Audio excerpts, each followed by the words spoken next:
Okay,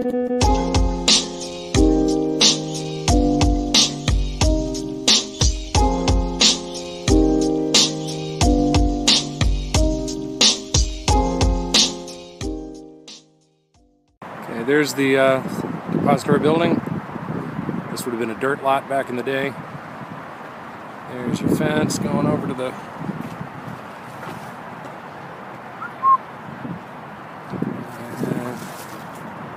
railroad tracks. Stick with me about 10 seconds and we'll go over the underpass. If I don't hit a curb.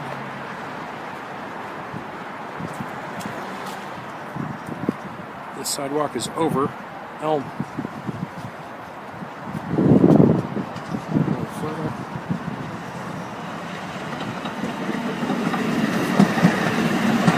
Motorcade in the middle lane.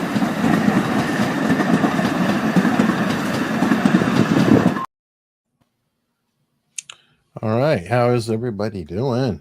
That was footage that my friend Sherman Allen sent me, the actor Sherman Allen from Better Call Saul and Longmire, a bunch of other shows and movies. Oh, wow. Yeah, Sherman works a lot. Anyway, so he's from Oklahoma, but he lived in Dallas for many, many years. And that footage he sent me over 10 years ago.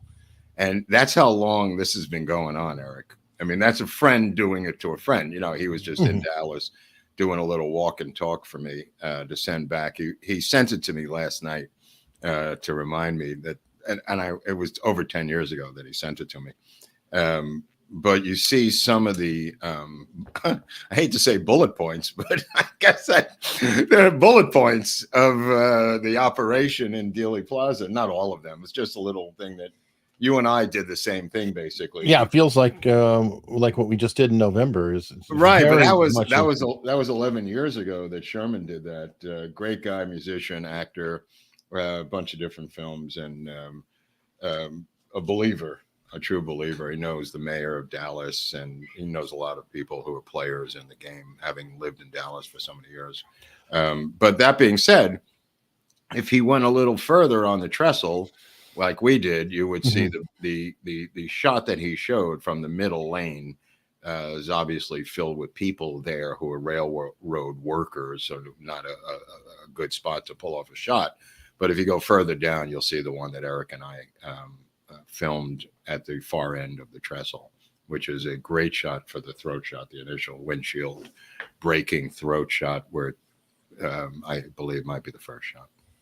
By the way, on that note, I hope that everybody takes that exact same footage and puts it out there everywhere, because they're doing their damnedest to tear it all down and, fix it, modernize it, all that crap. It's like, so everybody, if you're ever there and you get a camera, go make sure you take footage. So at least there's going to be footage out there till the end of time saying, well, there's this angle. Take a look. It's really, really important. And Ray is right. I didn't even think about JFK's birthday was yesterday. That's right. 106. So happy belated. We did a cover of Lampoon called "What If He?" No, it was "Happy Birthday JFK," and it was like his 80th birthday. So I mean, or 75th or something, when it was gray hair and whatever. It was one of those "What If He Lived" covers. Wow. And I saw somebody else did a "What If He Lived" thing that reminded me of you. They used AI to do rock stars and their younger selves, and had like 3 different ones, and the fourth one was Keith Richards, and it was the same shot. Right. Well, that was the joke we did with David Exactly. Crosby. The guy saw that and ripped us off. But I mean, I did it in 1989, for Christ's sake, and MTV went crazy, calling me up at 1 o'clock in the morning in my place, yelling, the head of MTV, screaming, "David Crosby is alive." I'll never forget that. That was fun. And then I went into work the next day and had a staff meeting and told them we were just laughing for a whole week. We just kept walking through the halls yelling, "David Crosby is alive," which was one of the punchline of the month. For like, we didn't get along with MTV at all. They were far too corporate for our tastes. And they never really got the joke. They had a bunch of rules. Like, one of the rules they had was, do not ridicule rock stars because it's our bread and butter. And we would try every nefarious way possible to surreptitiously ridicule rock stars just because they said that, you know what I mean? And you're talking about a group, like myself, came from a company that did Lemmings, the parody of the Woodstock Festival, with Chevy Chase and John Belushi and Murray and Radner and others who were involved in it. What is it? I don't think Murray was, but Radner was, and Belushi and Chevy Chase. But anyway, yeah. So AI is going to do a lot of stuff lately. AI will probably reconfigure the Zapruder film at some point. It probably will. And the problem is, though, that AI, like everything else on the computer, is a victim of garbage in, garbage out. Right. So you have lawyers now who actually have used AI. Oh, I heard this. I heard, yeah. With 6 bogus citations. Right. Robert was talking about it. Yeah. Goes, and boom, boom, boom, boom, boom. And, fortunately, the judge, I guess, is squared away. He went and looked up the freaking cases. He's like, this is wrong. And right. Well, it's like your term paper where you're citing crap just to get through the term paper in high school. I mean, people do all kinds of stuff. You cite things that don't exist in a term paper, or you paid someone to do your term paper who did that, one or the other. And now you pay $20 a month and ChatGPT does it. Right. It's a slight upgrade. There's a story running around this week about the Orville Nix footage shot from across the street. Yeah. The original film was copied, and the Nix family has that, and the government kept the one that they have. This is a non-story. They're talking about analyzing the one, and they didn't get back the one they were supposed to, and it's the family's trying to get some money out of them. But the reality of it is, it's a copy, and the Nix film shows what it shows. I mean, and they claim the Nix film, whether it's a copy or not, shows Badge Man at the picket fence where you and I were standing. Mm-hmm. All of the Badge Man stuff comes from the Nix film because it's the reverse angle of the Zapruder film. Right. But, they did keep it. They don't give anything back. So, it's not like the government is going to give you anything back, but he had a copy. Nix had a copy, fought to get the copy. And, whether you could say they altered it or whatever you want to say, but it is what it is. Well, that's an issue I find with the films of the time, because they're like 8mm, mostly, or Super 8 or whatever. There's only so much image that you can fit on a frame. And right. Yes, you can use AI. Yes, you can use these tools, but now you're going to introduce things where it's going to inject its own opinion or its own belief. That's a problem. They seem to be adding stuff to copies of this Zapruder film and going, hey, did you see this? Look what I just discovered. Sorry, that dog's not going to hunt. So, yeah. I'm generalizing, but basically that's what you see. The sprockets, now the sprockets are visible, and there's a guy in the sprockets who's shooting from the Sprocketville, and or the sewers. Or the sewers, the sewer shooters. My favorite, I think we walked over to the sewers when we were there. And if you get down in the sewers, I mean, you may shoot the tires out of the car from that angle. But unless you have like a gun that's bent up or something, that goes like this, something out of Get Smart. Yeah, it gets really, really, really difficult. Obviously. Okay, but to put out the word to everybody here, I've done this in the other episodes of the questions. I do the best I can. I do try to get questions that are not paid for too, but if you can put a Q or question or something, we do the best we can. There's no way we'll get to all the questions. That's why we're doing the 5th one now, and we will likely have to do more because there's generally more questions than we have time to answer in a. Well, it's not bad. It's 5 in over a year. So. Oh yeah. Right. I mean, this is the 5th one in a year. So, but there's a lot of questions. You're right. Right. And I just want to set expectations and try to be. Let me just say, these are my opinions. I'm saying this is my opinions based on having read 200 books and worked on the project for so many years and investigated it and worked as an investigative reporter, blah, blah, blah, blah, blah. It doesn't mean it's the final answer to anything you might want to discern from the information. You could do your own research. That's how all the citizen journalists, citizen investigators started. I mean, none of them were professional investigators. I happen to come from a background professionally as an investigative reporter, so it's a separate issue for me.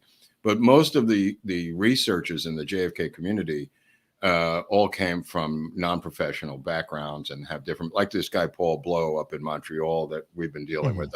I think he's a marketing guy or something, Eric. I'm not sure what the professor at the right at McGill or something. Right. Yeah. I mean, so people have done this on their own spare time with great success over the span of 50 years, 60 years. So, and they're vicious, and I mean that in a good way. They're vicious to each other, chopping and slicing and dicing in a camaraderie way of what's bullshit and what's not bullshit. So when I say something that this guy's been discredited or this woman's been discredited, it's not me doing it. It's the entire, for the most part, JFK research community that has gone through not their one book that most people have read, but all of their interviews, all of their documentaries, all of their books, all of their writings, and found contradictions in their stories. And that's why, generally speaking, these people, certain people, have been discredited. You're asking for, or you may be asking for, a particular incident. It's a body of work that contradicts itself, where these cats have gone on a deep dive down the wormhole of certain people to find contradictions that the people themselves cannot explain. That being all right, said. let this start right out the gate. Then people will love this. Non-pay question, even Philip Milley or Meal. So am I correct to say that Dorothy Kilgallon never told anyone she had private writings of anything she spoke about with Jack Ruby? I don't know if that's a question, but she tried to get a book deal. She couldn't get a book deal. She wanted money for it. She had almost a 2-year period and was able to publish anything she wanted in the periodical she worked for. She published absolutely nothing about the interview for the remaining almost 2 years of her life. She could have printed the interview verbatim. She had that power of the press to do that. She did not do that. She did not do that. She tried to get a book deal, was turned down for the book deal. She had gone to rehab. She had a drug and alcohol problem. She started out as a gossip columnist. She was a source for Mark Lane. Mark Lane would give her tips from downtown New York about the assassination. Most of her stuff came from Mark Lane. And he wanted the publicity of keeping the story alive, which Dorothy Kilgallon did. She had some time with Jack Ruby, and whatever Jack Ruby said, it doesn't really matter what Jack Ruby said, because Jack Ruby has made his own statements about LBJ, the guy in the White House being involved, and other things that Jack Ruby has said publicly. Dorothy Kilgallon was not killed the next day after the interview. It was she died from drug and alcohol overdose almost 2 years later. And you could say she was murdered, but that's your opinion. That's your opinion. I don't think she was. And this is almost 2 years after the interview. That's it. So there's nothing really to chase there. I don't know what else to do. I mean, it is what it is. It is what it is. If she had some incredible story and she had access to print it, she did not print it. Okay. Again, she had access to print, tease out, release in segments, parts of the so-called interview with Ruby. She did not do that. She did not. Maybe she had nothing. Maybe she was broke. Maybe she needed a book deal. I don't really know. The fact of the matter is she didn't release what she had. She didn't release it. So again, what am I supposed to make? Is it possible that she was killed? Absolutely. It's possible she had stuff? Of course. But we don't have anything but speculation. Like I said to Eric early on, if everything is a conspiracy, nothing's a conspiracy. You know what I mean? I don't know what the deal is with Kilgallon. I do know what did happen and didn't happen. She had problems, and they make it out like she's freaking Lois Lane or something. It's not the case. Somebody just wrote, disagree that she had a drug and alcohol problem. Didn't you just say she was in rehab? Yeah, you could disagree, but she went to rehab. Good luck. Good luck. Okay, who are you? Her father? I mean, come on. Disagree. Okay. I don't know. I knew that and she's not the first reporter to have a drug and alcohol problem in New York City in the 50s and 60s and 70s and 80s and 90s, whatever you want to get. They make it seem like she's some sort of Virgin Mary or something. It's crazy. Intrepid reporter. Oh, I'm getting down to the bottom where it says, there's some ice, by the way. Trigger warning to the Spectrum people. But it says team on top. And as I drink down, you're going to see what the team is part of. Ooh. Perfect. All right. So let me see.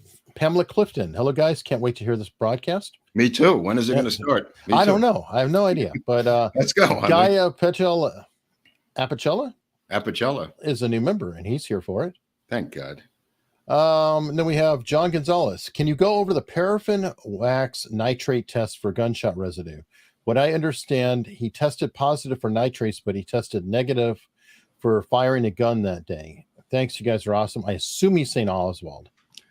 He's saying Oswald, yeah.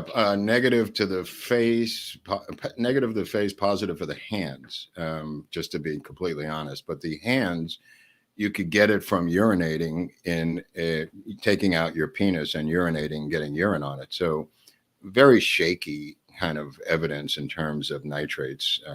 And if you believe that, I mean, you'd have to believe the tests themselves, which have been discredited by some researchers dealing with the actual tests. So I don't know about the validity of the tests themselves. All right. Let me see. John Carter's a new member. Thank you. Sean Prim, AI just isn't, just like in Democrats, make it up as they go. Interesting. Okay. Didn't National Lampoon do an issue on what if it had been Jackie that had been shot and not JFK in Dallas? I don't remember that. Yeah, it might not have been. I don't remember that. It might be. I don't know. Hi, guys. Greetings from Oz. What is your schedule / plan of shows for the 60th anniversary this year? It's drawing even closer. Have some beer money, but don't buy the woke stuff. Cheers. June, July, August, September, October. Well, we have 6 months to figure it out, Hunley. So yeah. Oh, I mean, we're going to continue doing characters until that happens. Right. And ultimately, we will get to Oswald, I'd say, around that time period. Right. That's true. Hunley's right. We will get to Oswald at that time period. That's how it's going to come to a head, so to speak. All right. And Ray J is leading by example. Q, like this? Yes. Yeah, the Q, right? Isn't that like for question or right? Yeah, exactly. Right. Q, if this went to trial, who do you think would have been the first to flip? LBJ? Wait, hold on. If the case against Oswald went to trial itself, yeah, I is guess. what he's asking. Who would be the first to flip and what? I don't know. Just speculating as to what the flip about the conspiracy or something, or I guess I'm not okay. completely sure. All right, but, I don't know who would flip, but I mean, if you would have brought those women from the 6th floor, the 4th floor, the 3rd floor, the secretaries there, brought them in to testify about Oswald getting change for $1 to buy a Coke from one secretary at the time when he was in the 2nd floor lunchroom. I just think, if you put these guys under oath and they didn't commit perjury, Bonnie Ray Williams sitting up there in the so-called sniper's nest up until probably 12:30, eating his chicken sandwich, drinking his Dr. Pepper, and smoking his menthol cigarettes. If you put him under oath and he testified about him sitting in the so-called sniper's nest and also the women who worked in the building, I mean, I think a jury would have been able to quickly find that this guy, there was not enough evidence to convict him. There's also the trial with Jerry Spence. There's the trial of Lee Harvey Oswald, which they put on in England for TV with, I think Ruth Payne is in it, as I recall, testifying. Bugliosi as the other guy or something? It was Jerry Spence versus Bugliosi, I think. Yeah. And Ruth Payne was one of the witnesses. They did it in England, I think, for some reason. I think I put it on Locals. Yeah, I have a copy of it here. But the reality of it is, if you had those actual witnesses, that was 20 years later, that mock trial. But if you had the actual witnesses who were in the building later that year testifying, and you brought in Donald Byrd saying he owned the building, his connection to LBJ, I mean, in theory, where was Wesley Buell Wesley Frazier? Well, he says he was in the basement eating lunch, but I mean, that's kind of a crazy thing. Johnny's in the basement mixing up the medicine. I'm on the pavement thinking about the government. I mean, they find his rifle, the 303 British Enfield, on the roof. If it is his, they later claim that they seized the same exact rifle from his house next door to the Payne residence, and all his ammo. So he had a British Enfield 303 Frazier, and he was taking target practice every week. So I mean, there's different things. If you're the defense, what I'm saying is, you would bring in someone like Frazier and shred him. And I think it was an easy case to discredit against Oswald if you had someone like who wanted Spence? to be. No. Someone who wanted to be his lawyer was Mark Lane. Who later took Marguerite Oswald as a client, the mother, because the Warren Commission wouldn't let him represent the estate of Lee Harvey Oswald. So he represented the mother. And he said to the mother, if I find out that he was guilty, I'm going to say that he's guilty. And she said, okay. She wasn't opposed to that. And Lane and her had an agreement. But in theory, Lane could have been his defense counsel. Brilliant lawyer with a brilliant mind, and he, I think, could have quickly shredded the case, in my humble opinion. And Lane never changed his mind, right? He never determined, nope, he did it. Posner, you're right. No, Oswald did it. That didn't happen. I mean, he later blamed the CIA for doing it like a presidential candidate recently did, who was a descendant of the victim himself, a guy who lives out here in Malibu. It comes to, I can't. It's funny, like when you have it's funny because I was listening to an interview, RFK Jr. the other day, and he was talking with some interviewer, and they were talking about how ABC just censored him. He was explaining that the explanation he gave as to the different studies he was citing for ABC News about the COF, or whatever you want to call it, endemic, and they cut that whole thing out. He said it was a very long segment, and they said it was misinformation and blah, blah, blah. But I got to tell you this. In the Federal Communications Commission bylaws, it is illegal, according to them. And he cited the statute, which I'm going to look up afterwards. I just heard this yesterday. RFK Jr. cited the statute. It's illegal to censor on federal airwaves that are licensed a presidential candidate. I believe it. You didn't know that. Either did I. I didn't know that either. It's illegal for the FCC. The FCC has the right to revoke ABC's license for censoring a presidential candidate. I think I heard about that a couple of weeks ago, and I had speculated that maybe that's why he was running, was to put the entire system under scrutiny, where he could be doing every step of the way. Like he said. I thought the same thing you're thinking. He said that his wife, Cheryl Hines, and we all know from Curb Your Enthusiasm, as Larry's wife, said that if you're running to make a point, I'm not going to agree to let you run. If you're running to think you can win, I will back you 100%, but I'm not going along for some ride where you think you're just going to make political points. He explained it, and I went, holy crap. And now the polling by Rasmussen apparently has him tied in a dead heat with Biden. So this may get a little bit interesting as the year unfolds. You know what I mean? This may get a little dicey for the ice cream licking dementia patient. Yeah, especially for those who are trying to prop him up. All right. I'm going to jump to locals for a minute. Letty 2 wants to know, are there any plans to do an episode on Dallas police officers at scene of the Tippit murder, Oswald's arrest, and the Ruby shooting, specifically Pinky Westbrook, Kenneth Croy, and Gerard Hill? We've covered all of them in multiple episodes. I'm not going to give them separate episodes. We covered Westbrook quite a bit. Hill, of course, is up building the sniper's nest. We've covered Hill. Westbrook is the one with the phony Oswald wallet that he turns over at the Tippit murder scene, and later at the jacket scene, the phony members only type jacket that they find that they believe is Oswald's we believe it belonged to someone else. And Westbrook later joins the CIA and goes to Vietnam, and he's involved in Operation Phoenix, a really dark CIA program in Vietnam. Okay, and if that helps, I don't know if I have enough for an entire episode on Westbrook, is what I'm saying. We have touched on him. If he keeps coming up in different ones, then it'll kind of be covered anyway. Yeah, that's what I'm saying. We have covered him multiple times. Continuing, also thoughts on military intelligence linked photographer Stuart Reed, who miraculously managed to take photos of the Texas School Book Depository, Oswald's bus, and his subsequent arrest at the Texas Theater.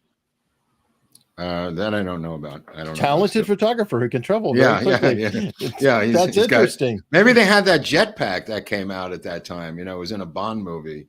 The jetpack was in Thunderball or one of the Bond movies. So maybe he was able to get around pretty quickly. I mean, there was military intelligence there. I mean, that's been established pretty well, even by them saying they had people there. It's not like a secret. One of the photographers said it was his day off or whatever, and then, you know, there was all kinds of people running around there. It was a good place to be on that day. I think they wanted to document their success. I think they wanted documentation in a weird way of what they had done or were going to do, and they had people record it. I don't think Zapruder was part of it, but I think they had other people like Reed doing situations like that. And one thing I want to point out too, it's possible, I'm not saying it happened, but I've been in the military, I've hung around with public affairs. There are cases where you might have different photographers and the person in charge will just take credit for the work. Right. Yeah, I don't know. Yeah. I mean, they seized a lot of Mormons footage, obviously Nix, obviously Zapruder was the only smart guy who just held on to it for dear life until he got paid. I mean, you gotta give it up to Zapruder, who, by the way, had Gene DeMornschild's working for him as a dress designer in that Daltex building. So if you want to build a case against Zapruder, you could start with DeMornschild's wife, who was a spooky woman and a dress designer. They all had straight jobs on the side, so she was a legitimate cutter. And I don't mean that in a razor blade way. I mean as a dressmaker. All right. And let me see. Smartass in the crowd. Why can't I say School Book Depository? For some reason, when I'm reading off the initials, it throws me. It does? No, I've heard you say it. Yeah. Don't forget, we have Donald Byrd, who buys the building the year before, a very close millionaire friend of LBJ. D.H. Byrd, mockingly called Dry Hole Byrd, as my Dallas friends know, because he drilled so many wells that ended up being dry, but he hit enough wells where he was successful and made a lot of money, enough to buy the Texas School Book Depository a year before the event that happened. So that has to be suspect because of the civilian air patrol that he ran, and members like David Ferry and Lee Harvey Oswald were in the civilian air patrol as kids, in their case, out of New Orleans. Byrd actually made his own uniform for the event, made himself a general or whatever the hell he made himself into. So the connection between Ferry, Oswald, and D.H. Byrd is very strong because of the air patrol. And the connection between Byrd and LBJ and the building is very strong. These are dots that people can connect at home on their own or just say, I'm a crackpot. But these are the facts. I mean, how you want to spread the fact pattern out and connect them is up to you. What I'm saying is these are real things that really happened with real people and real connections. You know, Ferry was a pilot who dealt with a lot of CIA operations, and D.H. Byrd was friends with LBJ and also connected to Ferry and Oswald. So, and see our David Ferry episode in the catalog. Yeah. We'll have D.H. Byrd later, probably.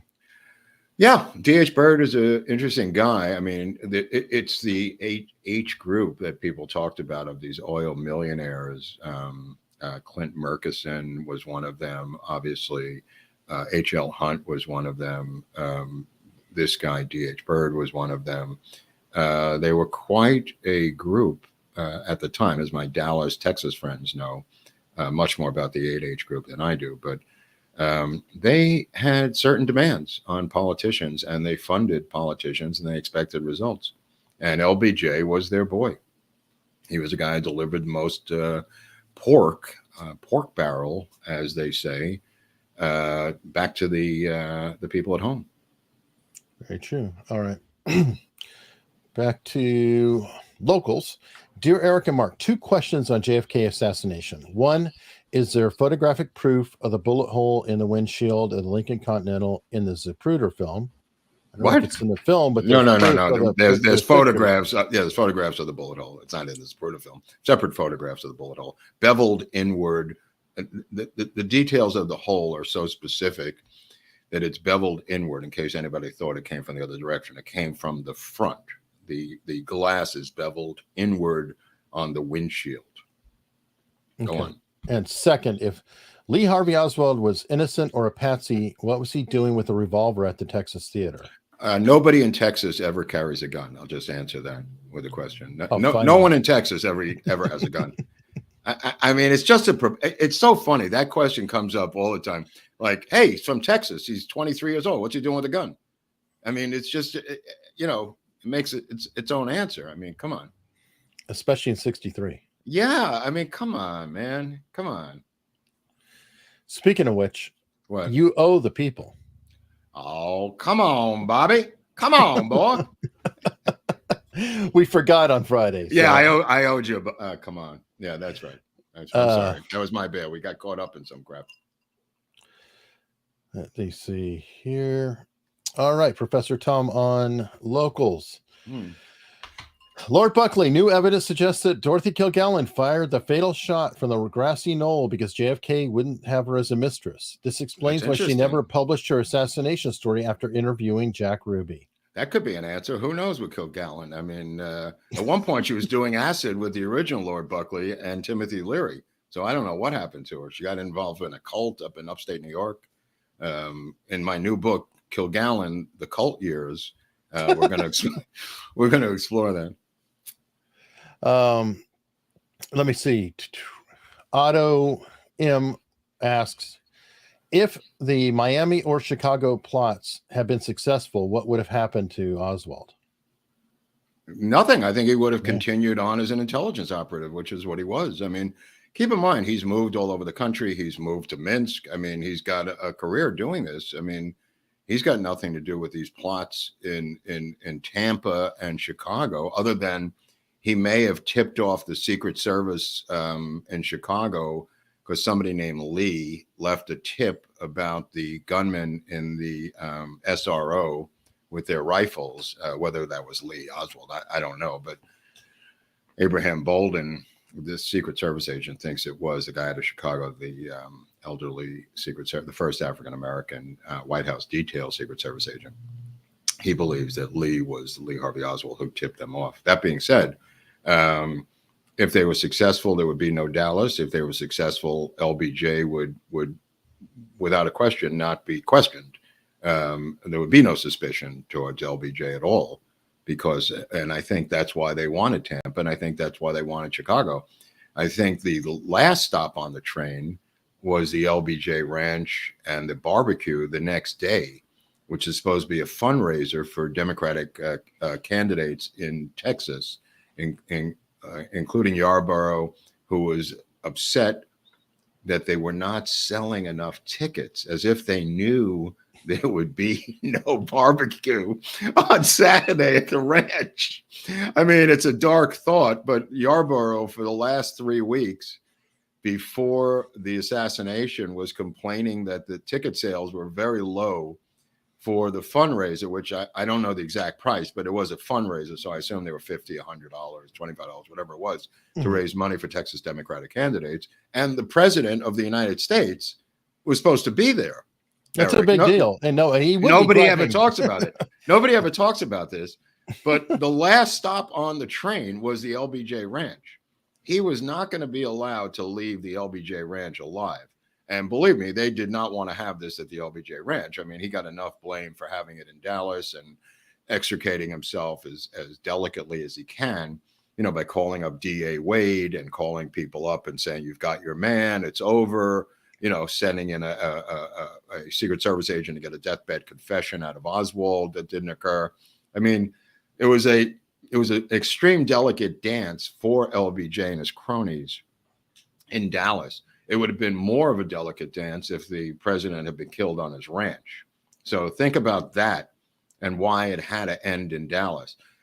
I believe that Connolly thought it was going to be at the trademark, which is what he fought vociferously to achieve, lying about it, going against the Secret Service, going against Bruno, the advance man, just fighting to the death for that trademark. I believe that Connolly thought the killing was going to happen at the trademark, and that's why he gets into that limo. Because everybody keeps saying, why would he get in the limo, bro? Why would he get in the limo if he knew he was going to get his head shot off? Well, is it possible he thought it was going to be the trademark? Is it possible that the thing that he fought so hard to achieve was the final goal of the assassination, and he didn't mind getting into that limo? And maybe somebody knew otherwise, like LBJ, who fought to the death with JFK to prevent Connolly from getting in that limo? I mean, think about it, people. Think about it. Also, if I recall, he was a vet. I mean, no offense, but vets get into Jeeps and they know they're under fire. He didn't know. He didn't know. He didn't know that was going to happen. I don't think he knew the details of the plot. I don't think nobody knew the full details of anything. Everybody's looking backwards, like in reverse, like armchair quarterbacks. I mean, the idea that they put out a manifesto going, here's a plot, read it. We'll meet you in Dallas. Good luck, everybody. Good luck. I mean, a lot of people believe that. It's some sort of movie plot that everybody got the script on and everybody had to act accordingly. People didn't know what the other hand was doing. And that's just, assassination 101. Whoever was in the Dow Tex building didn't know about whoever was on the rooftop of the Texas School Book Depository, Eric. And there's no connection to these things. Well, from what I've seen so far too, it also was not immaculately put together. It was rushed. It had to happen. It had to happen. There was no time left, and there was going to be some, obviously leads left out there. Problems like double wallets, double jackets. Absolutely. Partly because of that, we just got to get this done. Right. And they muscled through it because they knew they had the Dallas police on their side. They knew they had James Rowley, the head of the Secret Service, on their side. They knew Hoover was tight with LBJ. There's a lot of factors you can muscle through. The seizing of newsreel footage of the press conference at the hospital about the bullet entry wound to the throat by Dr. Perry, seizing of that footage, seizing of news footage, seizing of film footage. All of that stuff was how they muscled through. And it was effective. I mean, they took the body to Bethesda and they reconstructed the body to meet their storyline. I mean, they knew that they could do all this for one reason. They had LBJ. And with him at the top, that was the quid pro quo. I mean, he gave them the war in Vietnam. 75 advisors have been killed under the JFK administration, and JFK said that's 75 too many. And he signed the National Security Action Memo to bring them home. And then Johnson, less than 72 hours later, reversed it with 273. That's just historical. You can't alter that. 263 becomes 273. But that being said, the plot would not have worked without the president, in this case, the vice president, being in charge of certain things at the top of the heap. Now, I think they had a broader goal, which may have been the invasion of Cuba, and in some Joint Chiefs of Staff meetings, obviously the invasion or the launching of first strike missiles against the Soviet Union. That had been discussed many times with JFK, where he finally said, and they call us the human race. You know what I mean? He was so disgusted by the Joint Chiefs of Staff, led by his arch nemesis, Curtis LeMay, telling him they wanted a first strike nuclear attack on the Soviet Union simply because it was Monday morning. And that the Soviet was going to build up their arsenal, and now was a good time to hit them. And JFK would just throw up his hands in disgust. But the same thing happened with the Bay of Pigs. When he came into power, a month later, it's revealed that they're going in to invade Cuba, with a couple of hundred men. And he says, how's this going to work? Castro has a huge army. And he was told by the CIA that the people would rise up against Castro, that their internal documentation said that these people hate Castro's guts, and that these 1,200 men in the Bay of Pigs, in a wide open bay with nowhere to hide, were going to succeed because the people are going to rise up. Well, it wasn't bad intel. They were lying to him. It wasn't bad intel. Again, there's always this debate in intelligence circles. Did we screw up, or was it intentional, Eric? And we see a lot of that the past couple of years in our own international politics. Were we incompetent, or was this intentional? They lied to JFK intentionally, wanted air cover. They wanted Air Force support. They wanted him to come in and save them because the plan had started under Eisenhower, Eric. Mm-hmm. And they just presumed that Eisenhower would do what a military general would do. That's why they didn't bring it up to JFK, and that's why they lied to him when they did. And that's where the famous quote comes that I'm going to scatter the CIA I'm going to break it in 1,000 pieces and scatter it to the wind.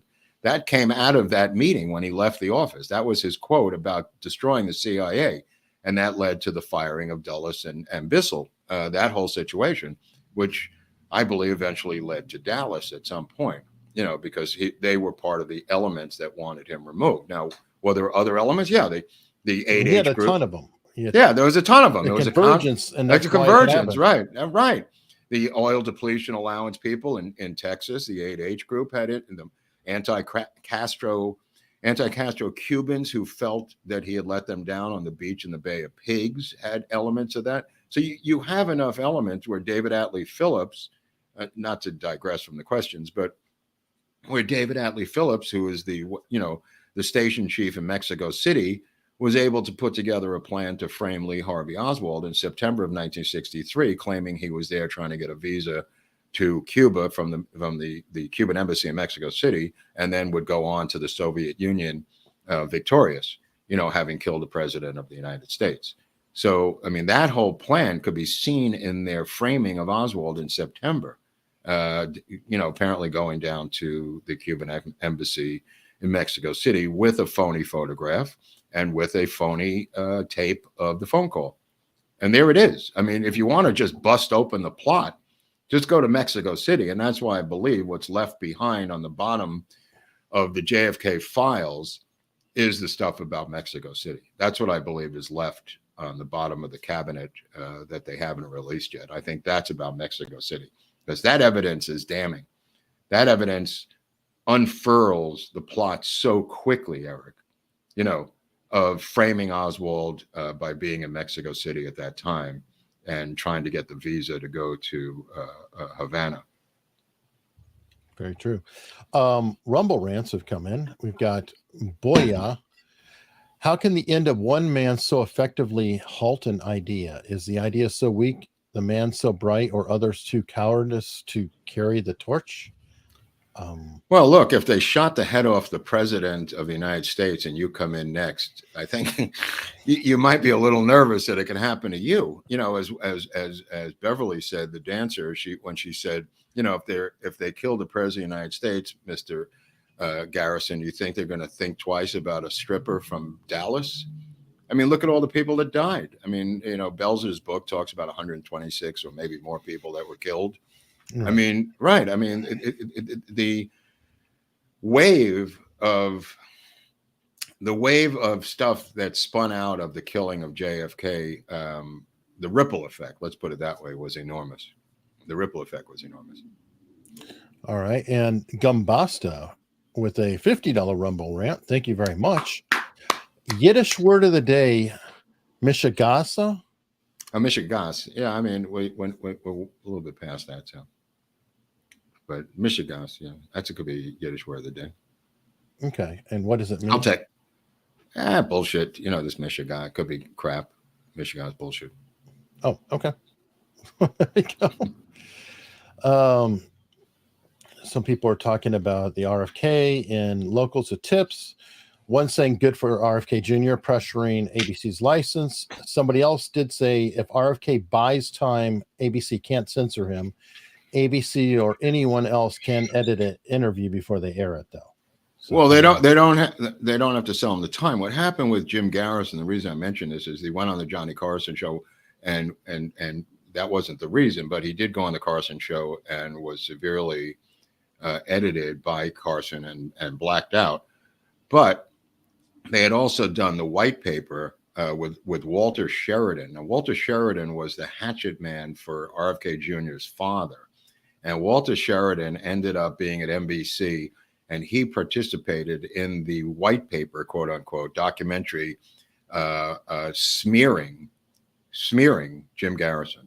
Jim Garrison went to the FCC and he got 1 hour, prime time, uninterrupted, free airtime to explain the entire case of the conspiracy to kill the president of the United States by the FCC, because they had smeared him without any, response from him allowed.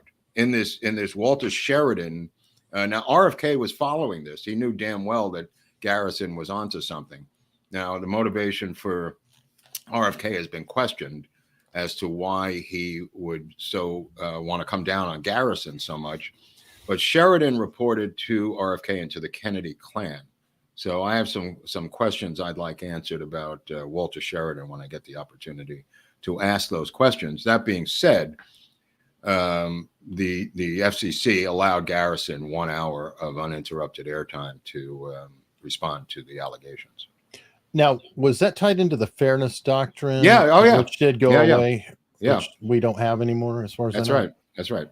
Okay. TB. Do you give any credence to the possibility that Lee Harvey Oswald attempted to assassinate General Edwin Walker in 1960? I have to give some credence to it. I've gone back and forth on this over the years, so I can't definitively say he didn't or he did. I've come on both. I have to be honest when I feel this way. I mean, I'm not an adamant person in this particular area because it's possible. Let me just leave it out like that. I mean, he was at Walker's rallies.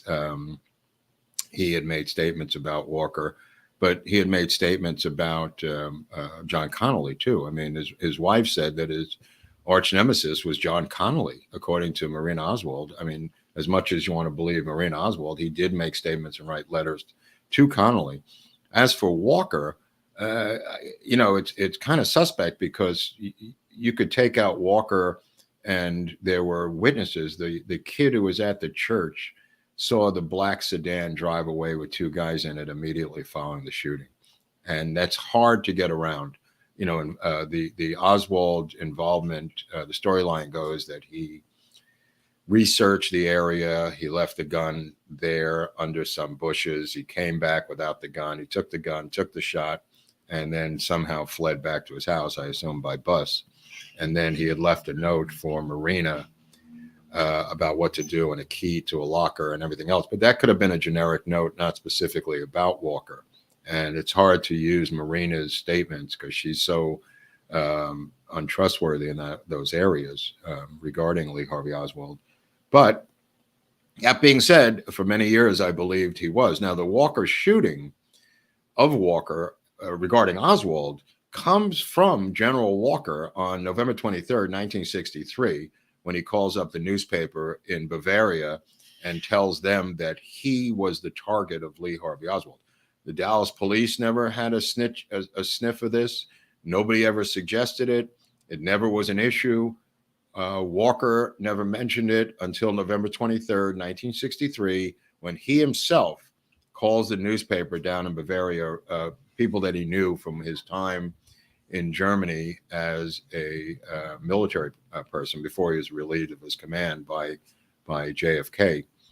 Walker is the one that starts this, and it goes around the world immediately, almost paralleling the Oswald lone assassin story. Which, by the way, coincidentally worked well to serve as Oswald being such a nut that he already tried to shoot a general before. So yes, this guy obviously was off his rocker. And well, you could. We have two Walker episodes, right, Eric? That you could. Okay, there's two episodes on General Walker, who is a fascinating character. It's interestingly enough because RFK Jr. said the other day that his father sent more men to Mississippi to quell the riot in Mississippi where Walker was than were in Vietnam fighting at the time. Oh, yeah, interesting. Yeah. Very interesting. I know. All right. Question from Brian Wiles. Mark, could you go into Michael Payne's father, G. Lyman Payne's rich boy Trotskyite career? It's true. His father was a Trotskyite. I don't know if I can go into it. His father was. Well, they said he was ostracized from his father. Michael Payne professed to be, I think, a Leninist, and then he debated this stuff with Oswald, who was a Marxist, and then he said, my father's a Trotskyite, and the father was indeed a Trotskyite, had a huge FBI file, and was kind of boxed out by the family, the Paynes. Well, they claim he was boxed out. I don't really know. He sounds like another spook. The father. I think the father may have been working for undercover for the 3-letter agencies himself. Okay. And let's see, Shannon Rice. Hey, Greg, what? Have you ever heard that John Connally? Okay. Hey, Craig. Nixon that he would only agree to working for Nixon if he made George Bush the head of the CIA? No, I've not heard that. And Nixon didn't, did he? I don't think Carter did, I thought. Yeah. Okay. I've not. The answer is no. The answer is no. All right. Sean Brim, well, thank you. I wanted to give you guys more money, but I don't see streaming on Rumble, so it has to be done on YouTube. It is on Rumble. It's just I've even read a couple rants, but thank you either way. Sean, Mark, is it true that the pipe from the sewer emptied at one time in the Trinity River and the Dallas jail, and that Oliver Stone paved Elm Street, which blocked the ability of a shot from the sewer? What? No. Okay. Well, the sewer does end up in the Trinity River, like they all do over there, and that's about all I could say. There's some guys, I've seen the footage of them walking from the sewer through the sewer system coming out of the Trinity River. I have seen that footage. It doesn't mean anybody shot from that sewer. Again, you got to stretch it out, people. I mean, think about the angle of the drain of the sewer, where it is at the curb, as opposed to looking straight up at the air at a vehicle coming by. You know what I mean? Think about just the angle of that crazy idea. So, yeah, but it does drain out into the Trinity River. I don't know about the paved over thing of Oliver Stone, but it does come out in the Trinity River. All right.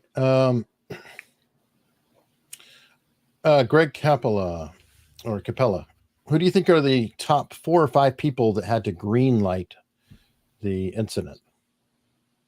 Well, I think I don't know if there's 4 or 5 people to green light the incident. First of all, it's not an incident. It's a coup d'etat involving military and intelligence people, and, some people who threw in some money. I don't even think they needed money, to be honest with you, since it was government people involved. But, you've got CIA people like David Atlee Phillips, who was deeply involved, and you got people like Rowley, who's got to sign off on the Secret Service. You've got LBJ and Connolly doing their little bit parts. I mean, one of the things we've demonstrated in this series is how many people had little bit parts in the assassination.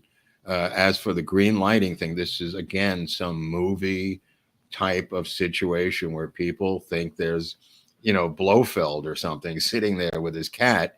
It's not the way things work, people. There's no Blofeld. This is a consensus of like-minded people who needed this guy out of the way. There is no, Mr. X. I mean, Fletcher Prouty talks about X himself. He was X, but he talks about the part that his supervisor, sent him around to New Zealand. Well, to be honest with you, Fletcher Prouty does not name him. Why doesn't Fletcher Prouty name his own name? Say the guy's name, bro. Say who it was. Reluctantly, Fletcher Prouty ends up working for Scientology. So he's highly suspect to me for doing that. But I mean, just say the guy's name. Say who sent you to New Zealand. All right, fair enough.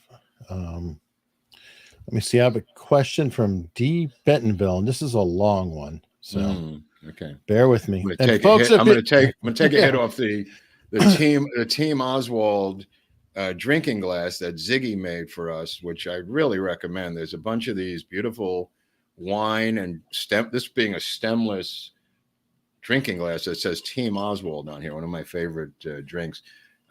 This thing is really, this is absinthe, so I wouldn't recommend it.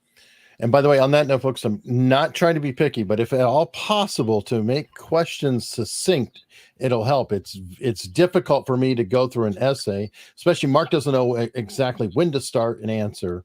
So the tighter they are, the better. But the question is, there were 2 baskets.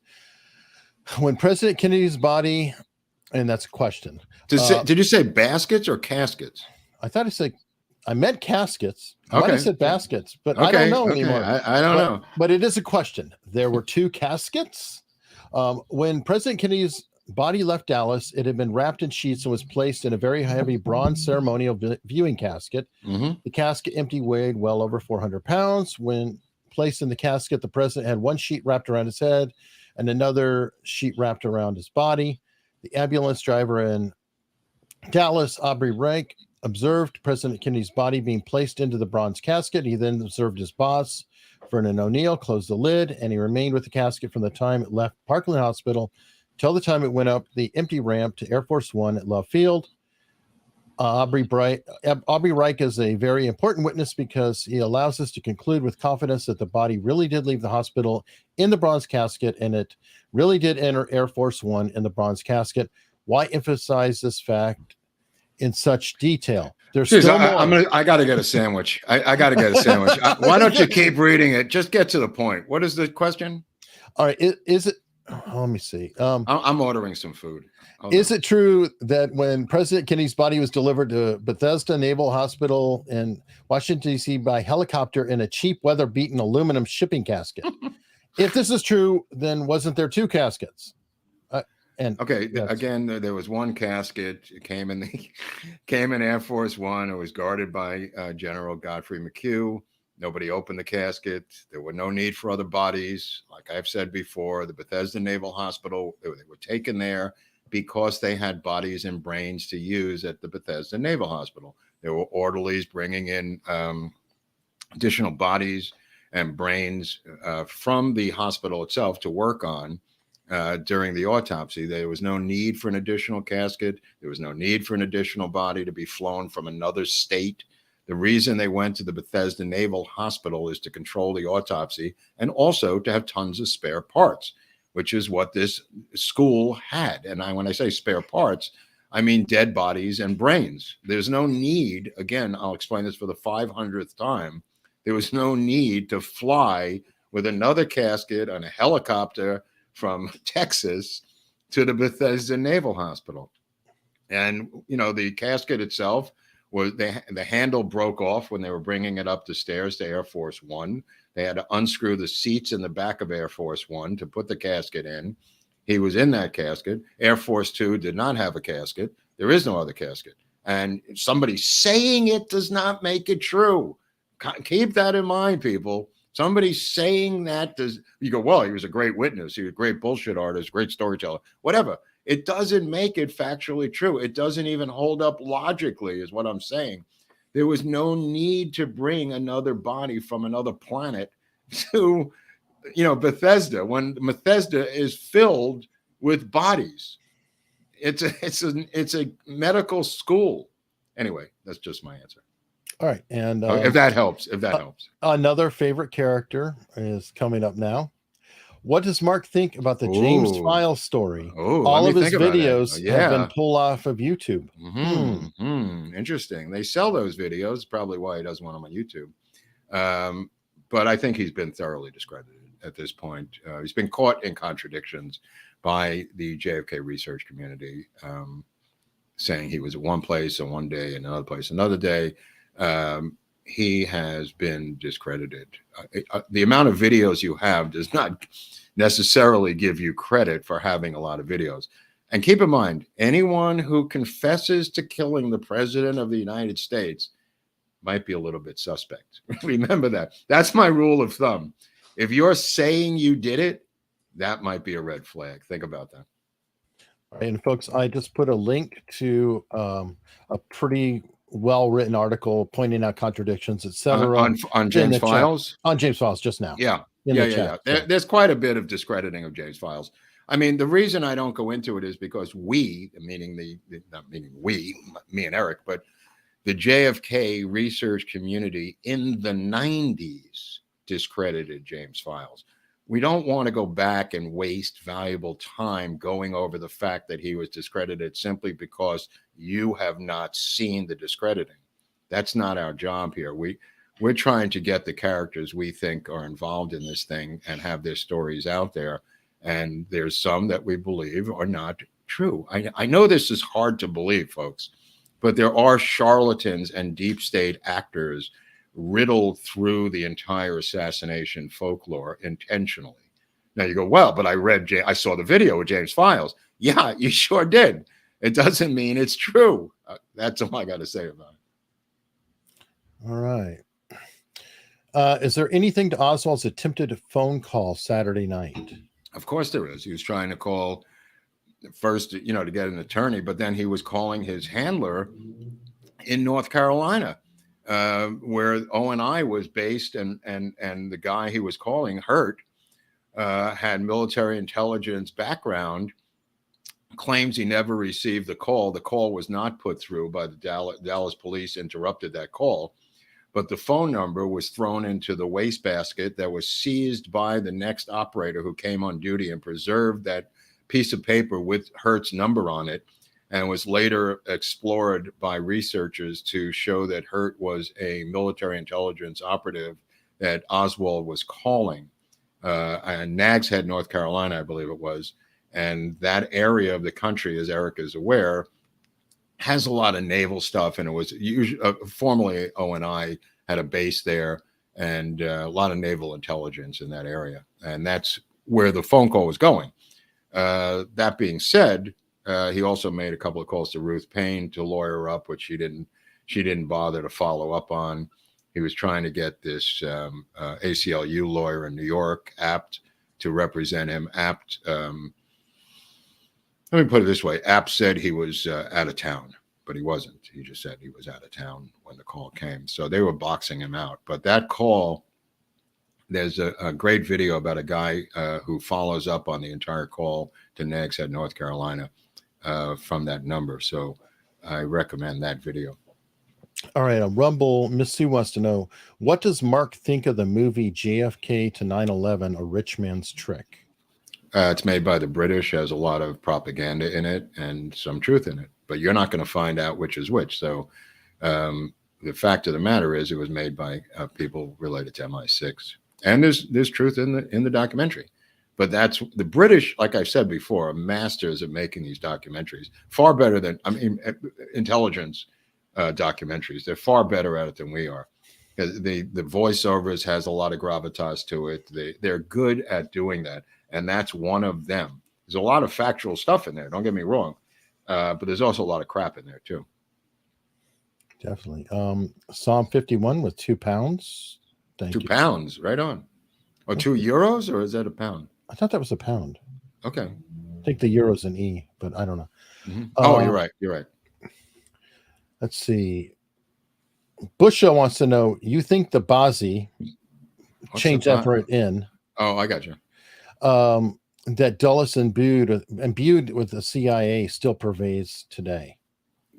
Well, yeah, like I've said before, I think it pervaded for many, many years in American foreign policy and American foreign policy more than domestic policy. I mean, there's a place called Ukraine where we have backed certain people who have that in their background, which was written about, just about 5 years ago in New York Times and other places. And Eric and I have read it, and many of you have seen it, talking about the Azov Brigade and their links to the Yazis.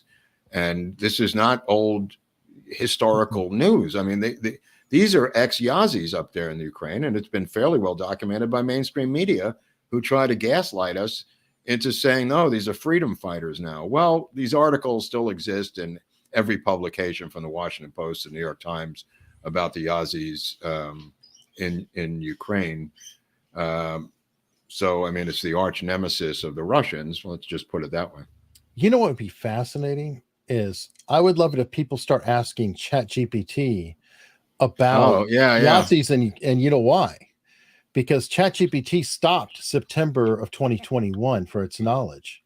Interesting. So you could get an entire spectrum of what everything was before we determined that, oh, it's no longer that, and they're really our friends. You know? Right. Well, I mean, this is not a hidden piece of history. No. I mean, it's just really well documented. Their links to the Yazis, and this is not, you know, conspiracy stuff by any stretch of imagination.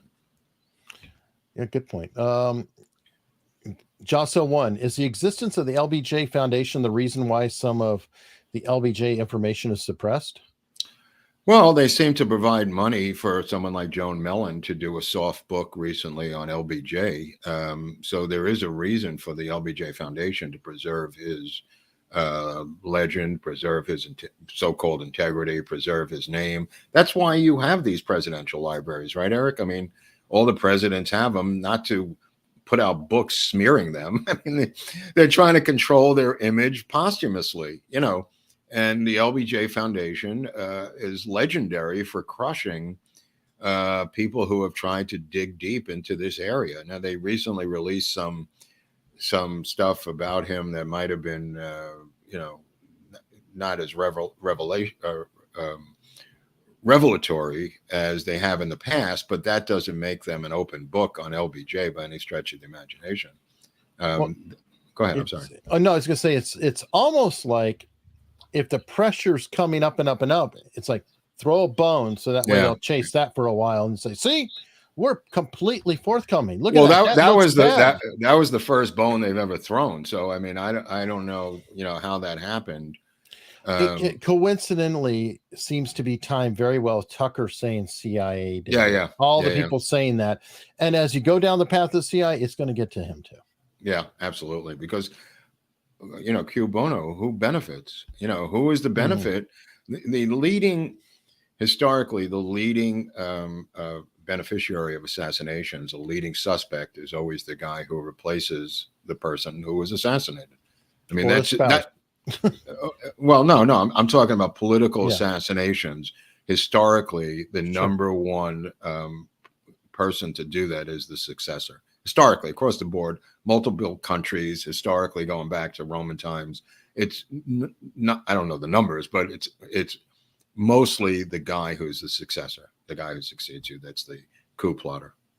Oh, which it's rare that somebody wakes up and goes, "Oh my God, they killed my boss. I'm in charge now. This is great." That rarely happens. Oh my God, somebody killed the president. Now I'm president. Oh, what luck? What luck? Well, so the jury's out on Teddy Roosevelt then. Yeah, the jury's out. Yeah. But we will be covering McKinley down the road. So well, I mean, we should cover Todd Lincoln, who's apparently at every assassination except the JFK assassination. We kind of need to.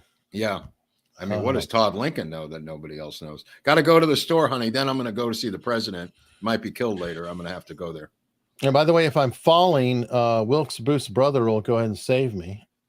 Well, I think we have now over 80,000 subscribers, right, Eric? We do. It's really insane. It might be because of the bell. Once we started the bell, all of a sudden, I don't want to link the two things together. That thing started popping up. Remember to subscribe, and the numbers started popping up. And I don't want to say there's a conspiracy to increase the subscriptions, but the numbers really went crazy after we started implementing these two experimental formats that Eric has invented.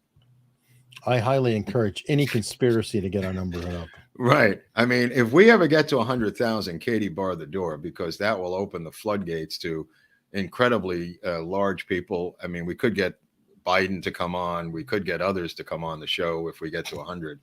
If he can find his way. If he can find the phone. Right. I don't know.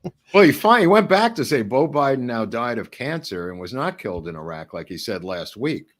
Well, he changes. Bo Biden has effectively, he's like Kenny on South Park.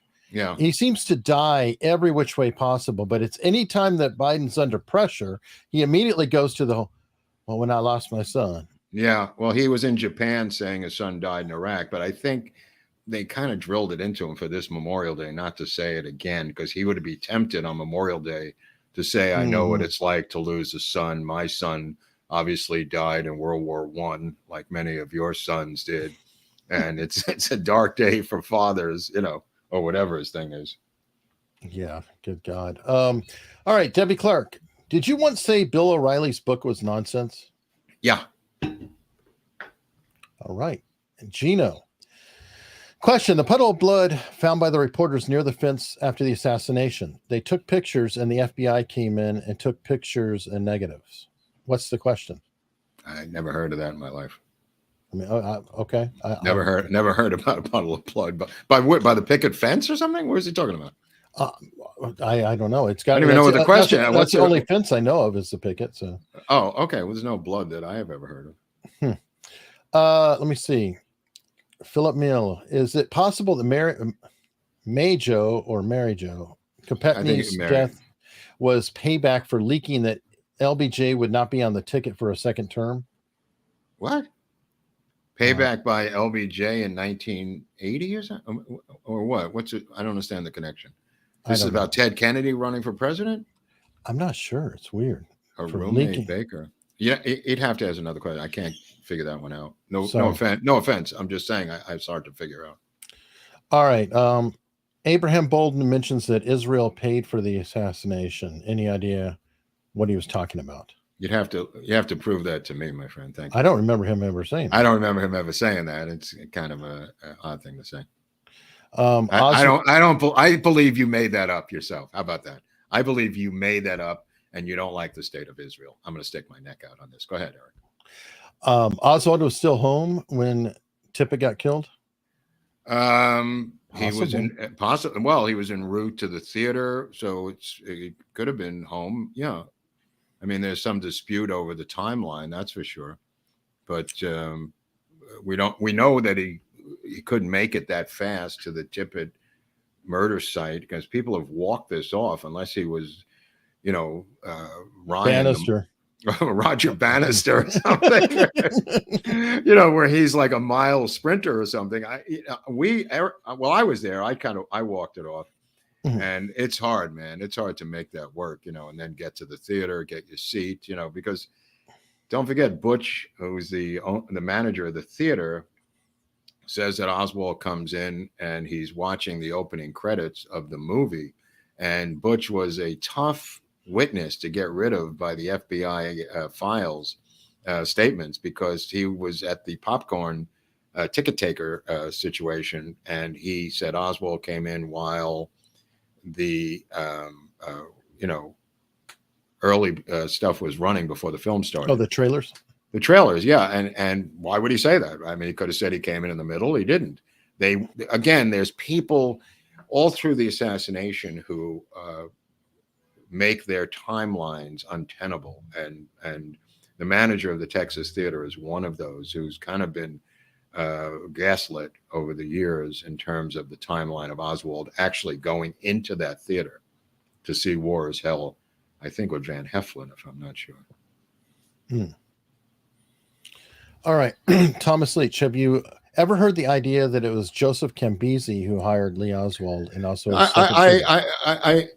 again, I don't know about hiring Lee Oswald, but I think the money for the assassination of Lee Harvey Oswald was passed through the Campisi brothers to Jack Ruby. I think the money was not the Campisi's money, but the Campisis were the ones that gave the money physically to Jack Ruby, and it was $50,000 is, as we've proven or mathematically put together, it was like $350,000, Eric, right? I mean, the $50,000 hit on Oswald by Ruby.